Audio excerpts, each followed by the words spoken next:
കഴിഞ്ഞ ദിവസം സിറിയയിലേക്കാണ് മിസൈൽ അയച്ചതെങ്കിലും അതിന് പുറകിലെ ഇറാൻ്റെ ലക്ഷ്യം ഖൈബർ ബസ്റ്റർ മിസൈലിൻ്റെ ശക്തി അമേരിക്ക ഇസ്രയേൽ സഖ്യത്തെ അറിയിക്കുക എന്നതായിരുന്നു. തങ്ങളുടെ വജ്രായുധം എന്ന് പറയാവുന്ന ഖൈബർ ബസ്റ്റർ പുറത്തെടുത്തതിൻ്റെ അടങ്ങാത്ത ആവേശത്തിലാണ് ഇറാൻ ഭരണകൂടം. ആയുധക്കരുത്തിൽ ഏറെ മുന്നിലാണെന്ന് തെളിയിക്കുക എന്നതായിരുന്നു ഇറാൻ സൈന്യത്തിൻ്റെയും ഒരു ആവശ്യം. പാകിസ്ഥാൻ, ഇറാഖ്, സിറിയ എന്നിവിടങ്ങളിൽ ഞെട്ടിക്കുന്ന ആക്രമണമാണ് ഇറാൻ കഴിഞ്ഞ ദിവസങ്ങളിൽ നടത്തിയത്. ആക്രമണത്തെക്കാൾ ഉപരി തങ്ങളുടെ ആയുധപ്പുരയിലെ മിസൈലുകളുടെ ഒരു എക്സിബിഷൻ കൂടിയാണ് ഇറാൻ നടത്തിയതെന്ന് രാജ്യാന്തര പ്രതിരോധ വിദഗ്ധർ പറയുന്നുണ്ട്. ഇതിലേറ്റവും ശ്രദ്ധേയമാവുന്നത് ഖൈബർ ബസ്റ്റർ എന്ന മിസൈലാണ്. സിറിയയിലേക്ക് തൊടുത്തുവിട്ട ഖൈബർ ബസ്റ്ററിനെ ഇറാൻ വിശേഷിപ്പിച്ചത് ഇസ്രായേലിൽ എവിടെയും ആക്രമണം നടത്താൻ ശേഷിയുള്ള പുതിയ മിസൈൽ എന്നായിരുന്നു.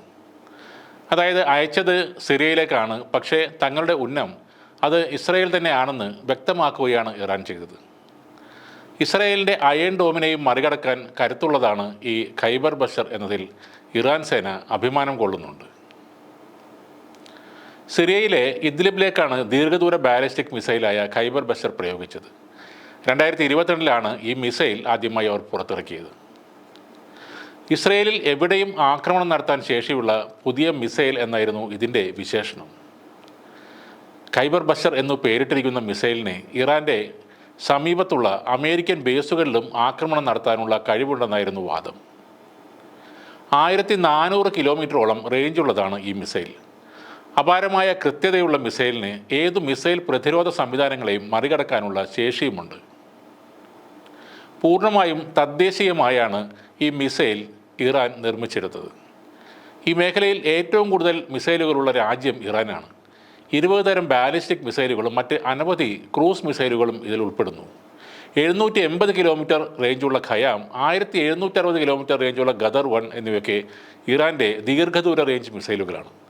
എന്നാൽ ഇവയെ വെല്ലുന്ന കൃത്യതയാണ് ഖൈബർ ബസ്റ്ററിനുള്ളത്. അതുതന്നെയാണ് ആ മിസൈലിൻ്റെ പ്രത്യേകതയും. കടലിൽ നിന്ന് ആകാശത്തിലേക്ക് മിസൈലുകൾ തൊടുക്കാവുന്ന ചെറിയ ബോട്ടും അടുത്തിടെ ഇറാൻ്റെ നാവികസേന വികസിപ്പിച്ചിരുന്നു. ഈ ബോട്ടിൽ നിന്ന് നവാബ് സീരീസിലുള്ള ഒരു സർഫസ് ടു എയർ മിസൈൽ വിക്ഷേപിക്കുന്നതിൻ്റെ വീഡിയോയും അന്ന് സമൂഹ മാധ്യമങ്ങളിൽ വൈറലായിരുന്നു. സുൽഫിക്കർ ക്ലാസ് എന്ന ഗണത്തിലാണ് ഈ ബോട്ടിനെ അവർ പെടുത്തിയിട്ടുള്ളത്. ഈ ബോട്ടിൻ്റെ വികസനത്തോടെ ഇറാൻ്റെ നാവികസേനയെ ലോകം കാര്യമായി ശ്രദ്ധിക്കുകയും ചെയ്യുന്നു. കഴിഞ്ഞ വർഷം തങ്ങളുടെ ആദ്യത്തെ ഹൈപ്പർസോണിക് മിസൈലും ഇറാൻ അവതരിപ്പിച്ചിരുന്നു. ഫത്താഹ് എന്ന് പേരിട്ടിരിക്കുന്ന ഈ മിസൈലിന് ഏതു ശത്രു മിസൈൽ സംവിധാനങ്ങളെയും തുളച്ചു കയറി ആക്രമിക്കാനുള്ള കരുത്തുണ്ടെന്ന് ഇറാൻ പറയുന്നു. ഇറാനിയൻ റെവല്യൂഷണറി ഗാർഡ്സിൻ്റെ എയ്റോസ്പേസ് ഫോഴ്സ് സ്പെഷ്യലിസ്റ്റുകളാണ് ഈ ഫത്താഹ് ഉണ്ടാക്കിയെടുത്തത്. ശബ്ദത്തിനേക്കാൾ 15 മടങ്ങ് വേഗം കൈവരിക്കാനും ഇതിന് കഴിയുമെന്ന് അവർ പറയുന്നുണ്ട്. പൊതുവെ ഹൈപ്പർസോണിക് മിസൈലുകളെ തടയാനോ ചെറുക്കാനോ വളരെ ബുദ്ധിമുട്ടാണ്.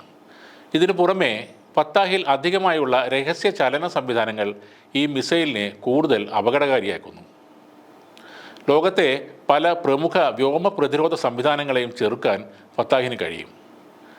മിഡിൽ ഈസ്റ്റ് മേഖലയിൽ ഹൈപ്പർസോണിക് മിസൈൽ അവതരിപ്പിക്കുന്ന ആദ്യ രാജ്യമാണ് ഇറാൻ. മിസൈലുകളിൽ മാത്രമല്ല, മിസൈൽ വേധ കവചങ്ങളിലും ഇറാൻ മുന്നേറ്റം നടത്തിയിട്ടുണ്ട്. അതിലെ ഏറ്റവും പുതിയ ഒന്നാണ് സ്കൈ ഡിഫൻഡേഴ്സ് വെലായത് 1400. റഷ്യൻ മിസൈൽ വേധ സംവിധാനമായ പാൻസിറിനെ അടിസ്ഥാനപ്പെടുത്തിയാണ് ഈ കവചം ഇറാൻ രൂപപ്പെടുത്തിയത്. യഥാർത്ഥത്തിൽ പാകിസ്ഥാനോ ഇറാഖോ സിറിയയോ അല്ല ഇറാൻ്റെ നോട്ടപ്പുള്ളികൾ, അത് ഇസ്രയേൽ തന്നെയാണ്. ഗാസയിലെ ഈ യുദ്ധം നീണ്ടുപോകുന്നതും കൂടുതൽ പ്രദേശങ്ങളിലേക്കും രാജ്യങ്ങളിലേക്കും ഈ യുദ്ധം പടരുന്നതും വളരെ നിർണായകമായ ഒരു കാര്യമാണ്. ഇറാന് നേരെ ഇനിയും പ്രകോപനം ഉണ്ടായാൽ അത് അവസാനിക്കുന്നത് വലിയൊരു യുദ്ധത്തിൽ തന്നെ ആയിരിക്കും. ഇറാൻ ഇപ്പോൾ നൽകുന്ന സൂചനകളും അതുതന്നെയാണ്.